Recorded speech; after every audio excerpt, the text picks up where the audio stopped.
Bismillah. Assalamualaikum warahmatullahi wabarakatuh. Mga kapatid, nanonood ako ng reel sa Facebook at na-encounter ko ito na isang daiya na nagsasabi na kailangan kung mag-Muslim, dapat bukal sa kalooban, naiintindihan mo ang Islam, naiintindihan mo, ay mag-Muslim ka. Kung hindi ganon, mali ang iyong pagmumuslim. Ito sa akin mga kapatid, based on the history. Lahat bang nagmuslim sa kapanahonan ng Rasulullah sallallahu alaihi wasallam ay nagmula sa kalooban? Si Hamza, uncle ng Prophet Muhammad sallallahu alaihi wasallam, a hunter man, ng aso siya. At pagbalik niya, ang kanyang pamangkin na si Prophet Muhammad sallallahu alaihi wasallam, duguan. At sinabihan siya sa mga Quraysh, yung pamangkin mo si Muhammad ay sinaktan. Sino nagsakit sa kanya? Sila ni Abu Lahab o sino pa yung mga oposisyon sa Islam, minamaltrato or binubugbog ang Prophet Muhammad sallallahu alaihi wasallam.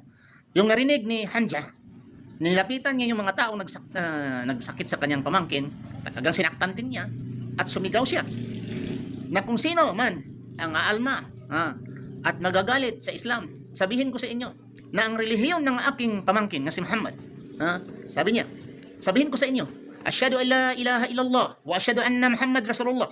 At sinong handa makipag-away sa akin, makipagpatayan, harap kayo. Sino man sa kanino man sa inyo, ay hindi ako natatakot. Haharap sa akin. Dahil sinasaktan niyo ang aking pamangkin, dahil ang relihiyon niya Islam, ngayon ang aking relihiyon ay kagaya sa kanyang relihiyon. Sino nga maharap kayo sa akin? Anong klaseng pagmumuslim ni Hamza, mga kapatid? Dahil sinaktan ang kanyang pamangkin, duguan ang niyang kapamangkin. Siya ay kafir that time nagmuslim siya. Sino pa? Si Bilal. Ay palaging naririnig ni Bilal na ang itim daw at puti ay magkapareho. Ang amo at ang servant magkapareho sa harapan ng Allah. Narinig ito ni Bilal. Sabi ni Bilal, ako ay nagmumuslim na. Asyhadu an la ilaha illallah Muhammad Rasulullah. Ahad, ahad, ahad. Do you know the story of Bilal? Nagmuslim siya dahil alam niya, narinig niya ang katuruan ng Islam. Okay, so well and good. Okay, si Abu Sufyan, si Hind, ang kanyang mga Quraysh, lumusob na ang mga mujahidin, 10,000 soldiers, kasama ng Prophet Muhammad sallallahu alaihi wasallam. The Makkans, they were trembling. Takot sila. Nangangatog sila sa takot dahil sa kunti lang nga sila, hindi nila na malulupig. Ngayon pang ang dami nila, 10,000, uubos tayo ngayon. Anong ginawa ni Abu Sufyan? Nagmuslim siya, ang pamilya niya at ang mga Quraysh nagmuslim. Bakit? Takot sila mamatay. Takot sila mamatay. Ano ba? Nakakaintindi ba si Abu Sufyan?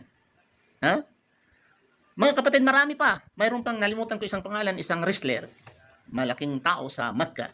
Hinamon niya ang Rasulullah, ya Muhammad, hinahamon kita ng wrestling. Kung matatalo mo ako, magmumuslim ako. So ang ginawa ni Prophet Muhammad sallallahu alaihi wasallam, nakig-wrestling siya. If I'm not mistaken, some hadith says that the strength of Prophet Muhammad sallallahu alaihi wasallam equivalent of 40 men. Wrong 40 men ang lakas niya. Nalupig niya. Sabi na yung wrestler, nakajakpat ka lang. So, pangalawa, natalo din. Hanggang pangatlo, natalo rin. But before the fight, sabi ng mga sahaba, ya Rasulullah, yung tao na yan ay walang aalma sa kanya, wala bang musukol sa iya dodong. Kaya mo na yung pinakamalaki dito, kusgan dito sa Makkah. Papatol ka sa kanya. Sa madaling sabi nangyayari. Na Muslim yung mama dahil natalo siya sa wrestling. Sino pa? Mayroon pang isang badu lumapit sa Prophet Muhammad sallallahu alaihi wasallam at sinabihan na, ikaw ba si Muhammad? Nagsasabi na ganito o ganyan? Tumutulong sa kapwa. Ang ginawa ng Prophet Muhammad sallallahu alaihi wasallam, binigyan siya ng tupa. If I'm not mistaken, 2 tupa. Basta umuwi siya na maraming tupa ang dala-dala niya. Hayop. Sumigaw siya sa kanyang mga katribuhan na wala na akong nakitang mama, punta kayo doon. Nagmuslim yung mama. Ang dami pang nagmuslim, dahil iba ang kanyang pakay. May nagmusliman dahil para makapag-asawa siya, no problem. Nagmuslim siya para magkakaroon siya ng magandang trabaho, no problem. Nagmuslim siya para maka-abroad siya. Anong problema doon? Because Allah gave every person different ways nga magmuslim ang tao. Hindi natin sasabihin, nagmuslim lang yan dahil mag-asawa lang ng muslima. Bakit? Nakakaalam ka ba sa puso ng isang tao? Mayroon pa nga akong kaibigan na sabi niya, gusto kong magmuslim, pero mahal na mahal ko ang alak. hindi ko mabitawan ng alak, mamamatay ako kung hindi ako makainom ng alak. Pero gusto ko mag-Muslim, nag-Muslim. Buhay pa ito si Brother Muhammad Munkatar ang nagsasabi sa akin ito. Nag-Muslim hanggang iniwanan niya ang kanyang pag-iinom. Marami mga kapatid, ako nga sa aking sarili, mayroon nag-Muslim.